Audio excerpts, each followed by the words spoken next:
Hi guys! So this is Mama Flex again at i-flex ko lang sa inyo ang aking napanood sa Facebook. Ito guys ay skinless chicken longganisa. Napanood ko lang siya pero yung napanood ko sa Facebook guys ay pork version. Ito naman aking gagawin or ginawa ay chicken. So ayun, nag-isip-isip ako guys kung ano kaya itong magiging result nito. Epic fail ba o magiging epic ba siya? So ayan, ang ating ingredients lamang. Main ingredients ay chicken na aking dinurog lamang sa Nutribullet. Tapos meron tayong black pepper, meron din naman tayong crushed garlic, brown sugar, isang kutsaritang oyster sauce, isang kutsarang cornstarch, isang kutsarang soy sauce, at meron din naman tayong iodized salt. So ayan guys, after natin ma-mix, nag-form lang tayo ng pahabang forma, kagaya ng forma ng talagang skinless longganisa at ating sinubukang lutuin.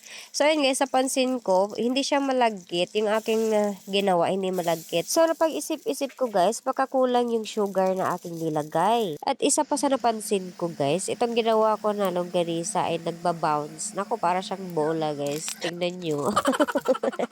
Yan o, nagbabounce. Pero syempre guys, ayun, magkakaalaman tayo kapag tinikman na natin yan. So ayun, gusto ko lang i-confirm kung ano yung kulang na aking niluto. Nung tinikman ko nga siya, masarap naman, pero ayun nga, confirmed na kulang siya ng sugar. So, ayun, dinagdagan ko na lang yung mga iba pang mixture na hindi ko pa naluto. So, ayun lamang guys. Thank you so much for watching. Bye!